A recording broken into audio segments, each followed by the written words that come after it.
guys. So we're going to be talking a little bit more about your digital essay and doing some brainstorming and kind of preparing to dive in with that. So you're going to need your notebook for this. The way the digital essay is going to work is we are going to set it up and design it on Wix, but we're not setting it up on Wix just yet. We're going to work with it on a Google Doc first. Since you're just doing drafting on a Google Doc, you're welcome just to set up and write on your own Google Doc. You don't have to do any sort of formal format like we did with the annotated bibliography. But for now, you can just put your brainstorming and things like that in your regular notebook and make some notes and things like that. Okay. So the first thing is I want to explain a little bit more. I don't know why it just did that really weird jump. There we go. I want to explain what digital essays are. It's a little bit more than just like a fun essay, and there is a digital requirement for this. One, it's writing that's created and designed to be read on the screen and not on the page. That means a couple of things. That means that it is not a paper that you copied and pasted onto the screen. And I'll talk a little bit more about what kind of requirements are included for it to be digital in a little bit. But for now, what I want you to kind of notice is if you write an essay on a Google Doc and it just has text, that's an essay. You could print that out and turn it in. If you copied that text and pasted it on a Wix screen, you did not submit a digital essay. It does not fulfill the requirements of being considered a digital essay. So we'll go over some of those components, but it is like when you read like articles and things online, they often have graphs and helpful links and videos and images and design elements and things like that. They're working with all 5 of the modes, and that's what we're going to be kind of working on with the essay a little bit. And sort of practicing, because these are the things that we read every day. So it's important to understand how they impact us as we read, how they reinforce and change how we read and interpret text. And one of the best ways to do that is to practice making one and having to make some of those decisions. And a lot of the text that you'll be making from here on out are digital and multimodal and designed in some way. So it's important to think about how those other things support your writing. So it does need to be digital. It has to be more than just text. And you have to, I guess, change what you, kind of think about being included in writing. Sometimes we'll say composition instead, because writing is a little bit misleading because it just has us think about the words as opposed to all the other things that we often use and all the other ways that we read. So we're practicing with some of those ways, and we'll kind of get into that a little bit more. A couple of things that I want to explain about things a digital essay should do. One, it does emphasize and use the modes.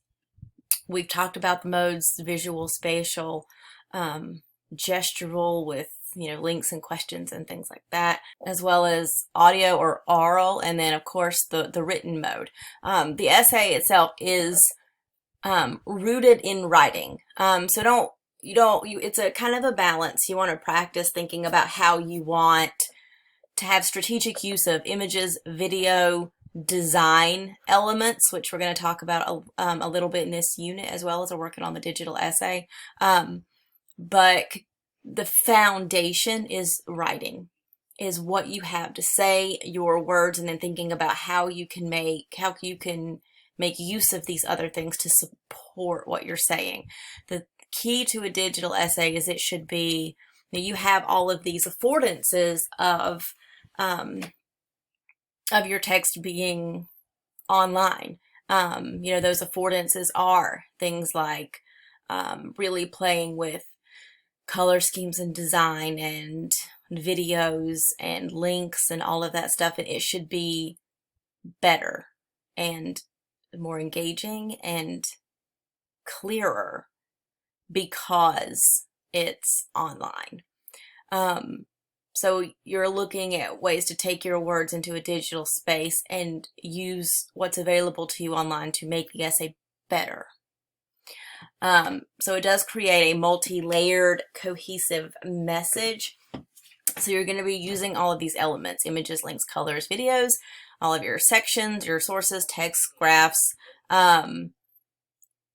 together. So it's multi-layered, but it's really important to think about what tone you're trying to create and what your message is, and we're going to really try to hone that, because you don't want all of these parts to seem like jumbled, and you don't want them to make sense, you want them to make sense and to not be distracting. So it's important to think about how they're all going to be working together for kind of a unified point, a unified message.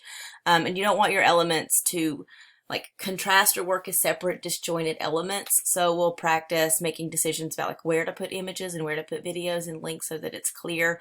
When I say disjointed, I mean, and not working together, I mean, you know, if you're writing an essay about, I don't know, say human trafficking, pink and balloons might not be an appropriate background. I know that's kind of a cheesy example, but you get the idea. Things that are contrasting in the type of message and tone you're creating, or things that are difficult to read. Like I have my whole essay written and I just dumped my images and videos at the bottom. It makes zero sense, and your reader's going to have to go up and down looking at things, and it's very kind of disjointed and jumbled and not reader friendly. Digital essays are intertextual. They really, that's kind of a big word. You practice using that in conversation and sounding, you know, super smart. But it's just the relationship between text and the other text in the conversation, basically. Your essay is using other sources and images and videos and maybe like links to things that are helpful for explaining stuff. And you really want to see your essay as a conversation, as a picture of what is going on. We do that in, you know, print text when we're using like quotes and referencing and things like that. In digital essays, you also can link readers out to other text, even not just sources, but even things that are helpful or things you want them to read. It draws specific links between like your text and other text in the conversation, what you've based your thinking on, places you want readers to go. So it really creates a visual of where your thinking sits in the conversation. It just emphasizes that relationship so that it's clear your thinking isn't in a vacuum. Okay, so a couple of things that we're going to be kind of practicing. One, choices, whereas the annotated bibliography did have choices, but because of the genre, it's super formal and rigid, and there were really like specific things that we were working on practicing. And needing to use some of those objective writing strategies is going to come back to a little bit in the digital essay, because we're not completely abandoning, like trying to stay away from, you know, appearing bias. We're still going to be credible. But you are going to be doing things like engaging your reader and including analysis. So we're going to look for ways to find that balance. So you really want to think about the fact that you have choices. You're going to be coming up with your own audience, your own thesis, making your own design choices, your own research choices. There's a lot of choices that are open, and they have real consequences and impacts on what your text means and how your readers are going to interpret things. So even things like changing the font size or the color changes where the reader's focus is going to go. It can change the tone. It can send the right or the wrong message. It can be distracting or help readers like focus in on what they're supposed to. So choices are going to be making those rhetorical choices about your writing situation that you're kind of designing for yourself. So very, very open, which means it can be, you're playing with a lot of things. It can be really fun. It can be really frustrating as well. Because writing can be super frustrating. And sometimes it can be fun depending on your opinion on writing. You're coming up with your own purpose and audience, and it moves sort of beyond the teacher, like I am here, of course, like we talked about this being like a simulated writing experience, but it also is broader. You're going to be putting it on a site and thinking about this as a real text going to a real audience, and you're making the choices about that. So you're going to be coming up with this on your own. So you really are kind of, I'm not reading it as the audience. I'm reading it on how well you are reaching the audience you've chosen, if that makes more sense. Context matters. This is theoretically going to exist in a space outside of the classroom, so it should make sense for those people. So you want to think about like context for like background history, your examples, your sources, things like that being established for a reader that's uninformed. While all of your, project pieces will be on your website, we're also going to make some choices about this essay that require you maybe to think about whether it would be in the news, or whether it would be in a magazine, or whether it would be a website, which means it kind of exists by itself. So you don't want to assume your audience is going to be different. Your audience for the annotated bibliography was kind of a scholarly group that was already interested in this research and looking for sources, looking for references. This is not going to be that. You're going to choose a different audience. So you don't want to assume that they've read your annotated bibliography. This is a new audience, new text, new writing situation, new choices. Okay. So I want to go through a couple of visual examples just from previous classes. Again, I do visual examples of digital essays, not so you can model the requirements, because every semester is a little different. The digital essay requirements are a little different every single semester. Mostly because I also just kind of revise and make choices based on what's going on that semester. So you want to use these to think about how a digital essay could look and choices that they're making about their writing situation. So, and I kind of explained why I picked this one. So this first example shows some digital design elements. She wanted it to look a little bit more like a magazine article. So it goes straight down in the columns. It's a very clear kind of unified tone. It's visual, but it's also very professional as well. So she did a good kind of balance, bringing everything together and making everything very, very unified and clear. Let's see this one. So this is a digitally enhanced, what I would consider just an academic essay. It's very visual. Very visual. So I picked this one because this is one of the more I would consider fun ones. It's clearly about horror films. And so we'll talk about some design choices that people made later that like worked, didn't work, things like that. But for now, I just want you to just kind of see some ideas so you can see when I say you're writing a digital essay, what that looks like. So you can see this is some sort of, I always have people ask this is some sort of organ that reminds me, I don't know why, of a Freddy Krueger movie. So her sections are in these boxes. Then she's got the cool little gifts and that kind of stuff. This is a little bit older, so some of the videos and things aren't there anymore. But again, like just getting some ideas here. Let's see. So this is definitely like a entertainment, like media-based issue. So when you're thinking about, you want to think about whether or not the issue you are looking at, like what's appropriate for that issue.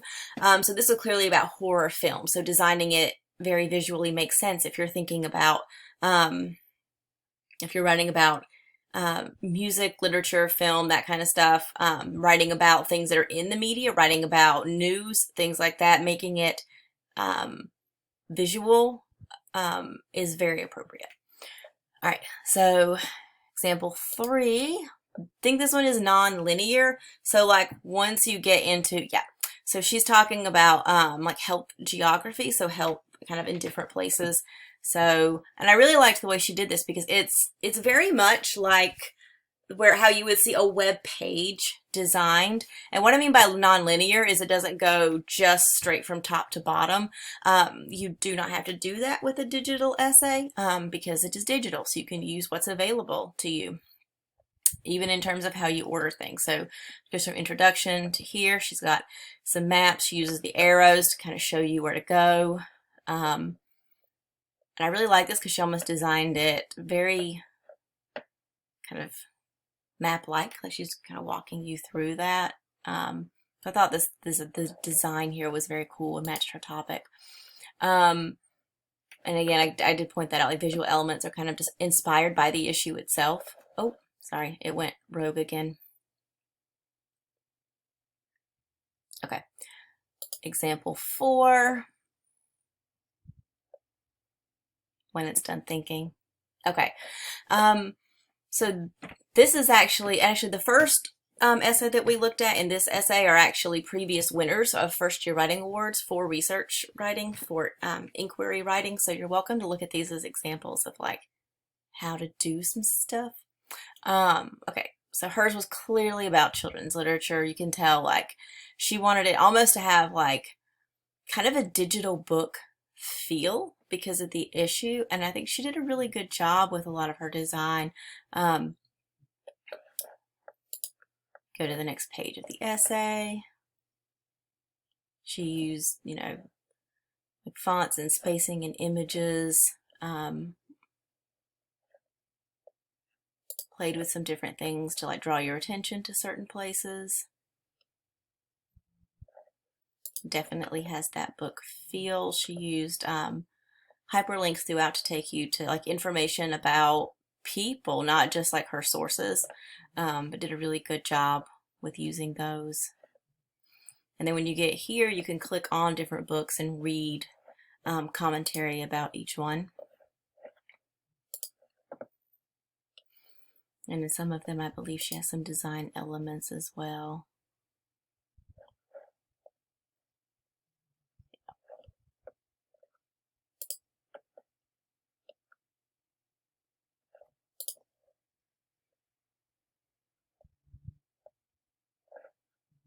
So you get the idea. Sorry. All right. Example number 5. This is another non-linear, sort of digitally enhanced kind of academic essay. The other one did have a little bit more of like a website feel to it. When you're working with like more, I guess, academic-based essays, non-linear can really, you know, work out well. Here's another one. She has it just kind of designed in parts, and as you click on each part, it takes you to that piece of the essay. And you can go back and kind of click on another part, or you can kind of scroll through this way. I believe this is another non-linear one, if I'm not mistaken. I didn't read it. Oh yeah, human trafficking. So this one does have it is linear, but it has some non-linear elements, I guess. And again, she used some fonts to like draw attention.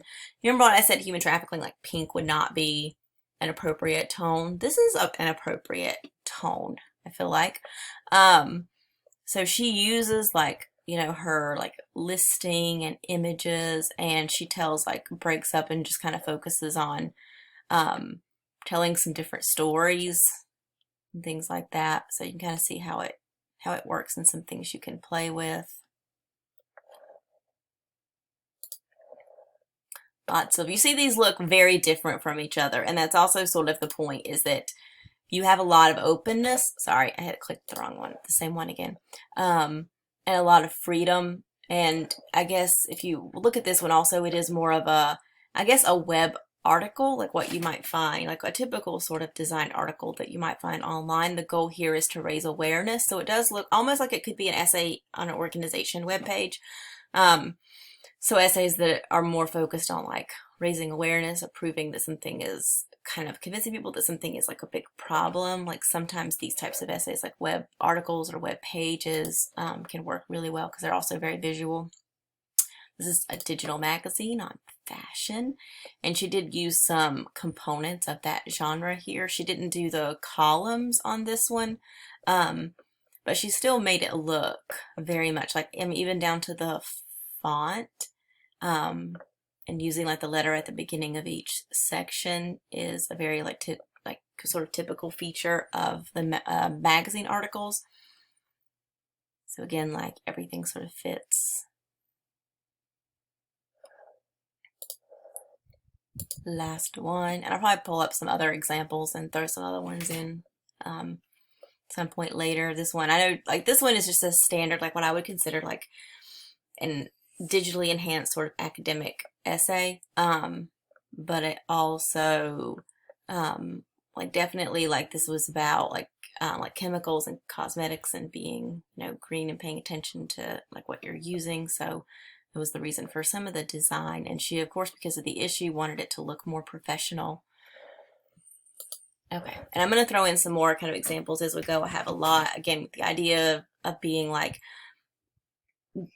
knowing that it can look very different and that you have to choose really what your audience would, like you have to, we'll go through like choosing message and audience first, and then you have to think about what sorts of text your audience would read. If they are reading magazines, an academic essay is not going to be appropriate. If it's you know, a super like dense academic issue, a web article might not be appropriate. So, or a web page might not be appropriate. I've had people do this as like a series of news articles. I've had people write them as blogs. Like, I've had people make their own videos and include them in their essay. So, a lot of freedom, a lot of openness, and it's more about, did you make good choices in your writing situation? Rather, it's not just about whether or not the final product came together well, just in terms of like the research, if it's not appropriate for your audience. So making good choices is important. And I guess one of the reasons I'm, I guess, focusing on that a little bit is a lot of what the digital essay is about is practice.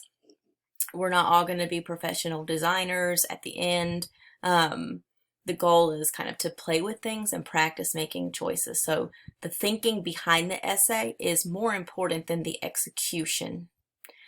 If you choose safe methods that I guess come out as what we would consider like very typical features of a good essay, but it's not, it doesn't practice what we're working on. It wouldn't be appropriate for your audience, things like that. It might have been safe and easy, but it's not gonna get as good of a grade as one that really took some risks. So a couple things we're going to be working on with this essay.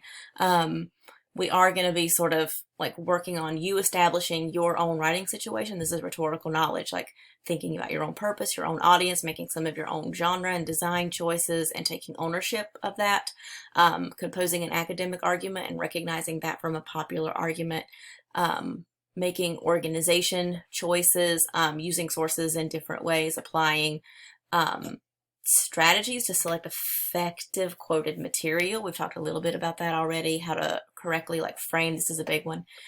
Framing your research and synthesizing sources. We're going to talk about rhetorical appeals and making your own rhetorical choices based on those 5 modes.